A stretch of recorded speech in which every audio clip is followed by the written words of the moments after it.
Imagine a corporation so powerful that it didn't just sell products, it sold an entire country. The East India Company wasn't just a trading enterprise, it was a marketing powerhouse that transformed India into the most desirable brand of its time. But how did they do it?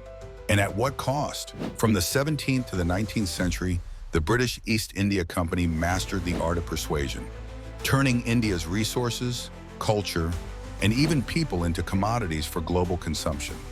With cunning strategies and ruthless execution, they controlled narratives, manipulated markets, and built an empire on the backs of India's riches.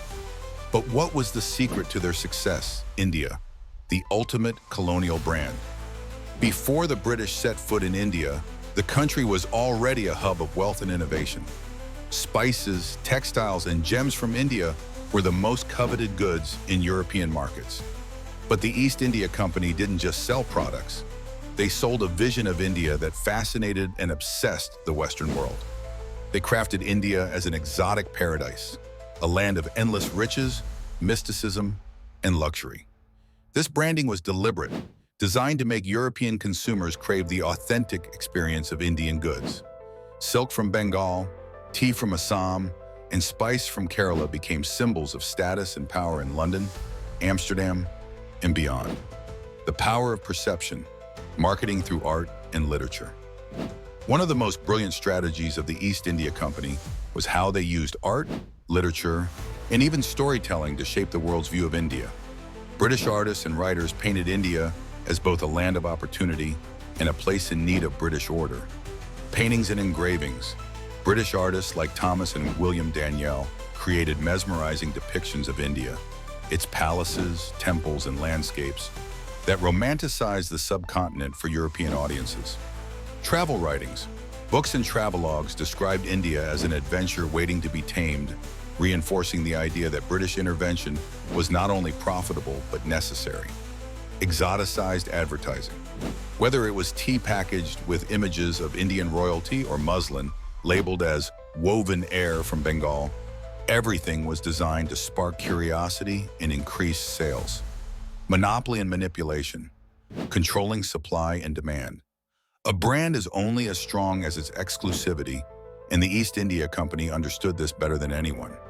Instead of just selling India's riches, they ensured that they controlled their supply.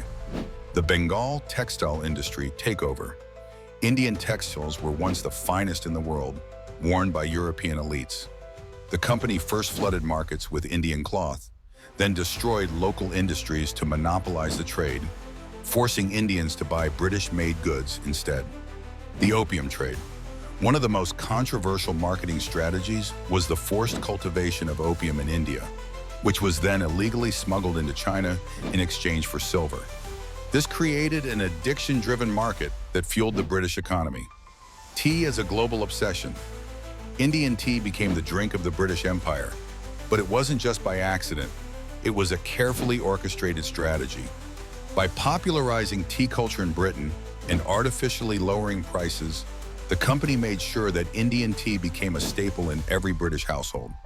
The propaganda of civilization. Perhaps the most dangerous marketing tactic of all was how the East India Company justified its rule. By branding British intervention as a civilizing mission, they convinced not only Europeans, but even some Indians that their presence was necessary.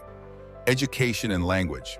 English was introduced as the language of progress, and Western education was used to create a class of Indians loyal to British rule. Infrastructure and railways. While often marketed as gifts of modernity, these projects were designed to extract resources more efficiently, not to develop India. Divide and rule. The company actively fueled divisions between different Indian communities, ensuring that rebellion was difficult and British dominance remained unchallenged. The fall of the East India Company, when the marketing failed. But even the most powerful marketing machine has its limits. By the mid-19th century, the exploitative policies of the East India Company led to widespread discontent. The Revolt of 1857, often called India's First War of Independence, was a direct result of the company's ruthless policies. What followed was the end of the East India Company's rule and the beginning of direct British Crown control over India. The company, once a corporate empire, had overplayed its hand. The lasting legacy, how colonial marketing shaped the modern world. Even today, the effects of the East India Company's branding strategies can be seen across the globe. The exoticization of Indian culture, the British obsession with tea, and even the way colonial history is often romanticized and all traced back to how India was sold to the world. But now we have the power to rewrite the narrative, to see beyond the marketing, to understand the truth behind the trade. The question remains, was the East India Company just a business or the greatest PR campaign for an empire in history? The East India Company didn't just trade goods, it sold a vision, a narrative, and ultimately an empire. Its marketing genius masked ruthless exploitation, shaping global perceptions of India for centuries. But now the question remains, was it brilliance or betrayal?